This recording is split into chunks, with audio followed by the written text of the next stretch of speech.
Blue Bayou is the episode of NCIS Origins Season 1 that many other TV crime dramas wouldn't include.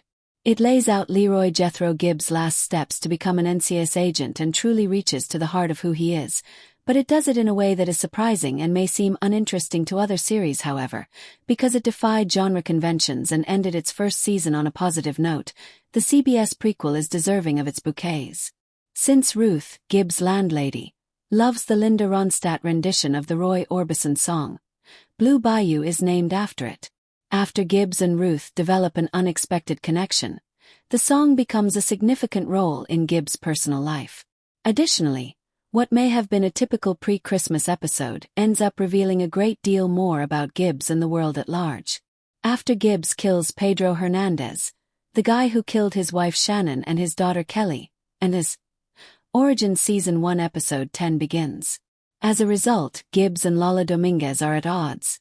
She is aware that something is off but is unsure of the precise action he took. Given how well suited this topic is for dramatic narrative, another TV program could have explored it in further detail. While Gibbs was trying to hide his secret from Lola, it may have been just another case of the week.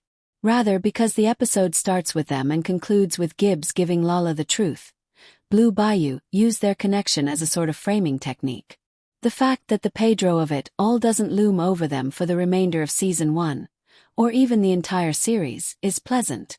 That's not to say there won't be issues, and the three authors, creators Brendan Feely, Gina Lucita Monreal, and David J. North, can't help but leave procedural aficionados with a cliffhanger involving some torn documents to worry about until January.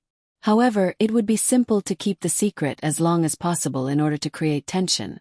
Rather, Gibbs' admission serves as a foundation for him and Lola to work from and a justification for her to remain on the team.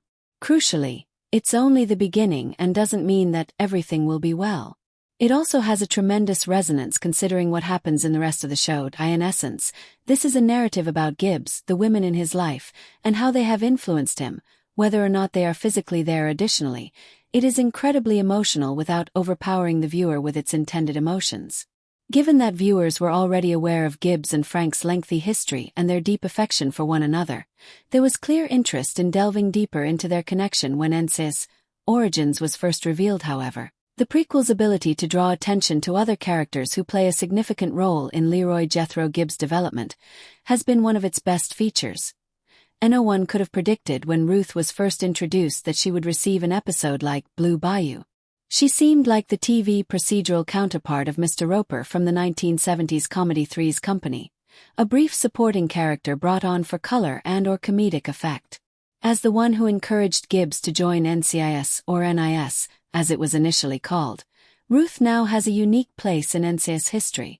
Anyone who is still perplexed as to why Sean Harmon isn't playing young Gibbs again shouldn't need any more persuasion after this, since Austin Stoll does a fantastic job in the episode. However, London Garcia, who plays Ruth, is the real star of the show. She skillfully strikes a balance between Ruth's sardonic one-liners and her more aggressive side while maintaining true sensitivity, which helps to make the character's development seem plausible. The viewer starts to care for Ruth outside of her connection with Gibbs because of Garcia. That's crucial since the major plot shock at the end of the show is Ruth's death, and there won't be an emotional resolution if the audience isn't interested in her. Additionally, Ruth becomes the audience's voice when she confronts Franks and chastises him for his treatment of Gibbs. The fact that a civilian is the main character in NCIS Origins story is absolutely endearing. The person that starts these backstories is typically a coworker or boss, or sometimes a relative or romantic partner.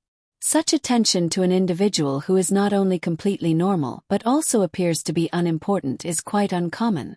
Ruth is transformed by Blue Bayou into someone more like the beloved Mrs. Landingham from the West Wing.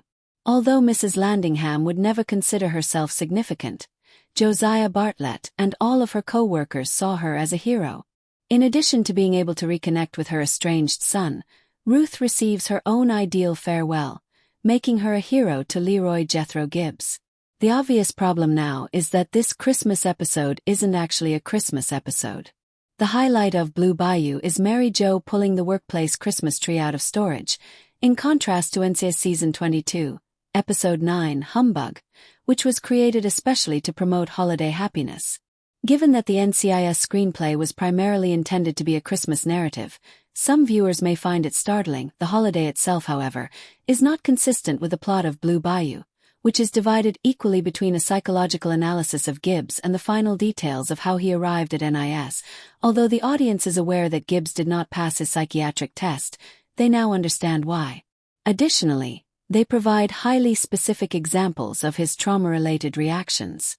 The success of NCIS Origins can be attributed to this. The audience is already aware of Gibbs's destination and has a reasonable understanding of his motivations. One of the shortcomings of Blue Bayou is really the narration by Mark Harmon, which is intercut rather than the audience hearing the entirety of Ruth's statement that leads Gibbs to believe he would be a pretty damn good cop. Although Ruth and Gibbs' talk is sufficient to convey the main idea, it is so important that it should be performed rather than only recounted to the audience. Apart than that, however, this is the proper format for procedural background episode. They are not required to adhere to any certain design or fit around a casing. Occasionally, they may just be about regular people assisting others in becoming remarkable.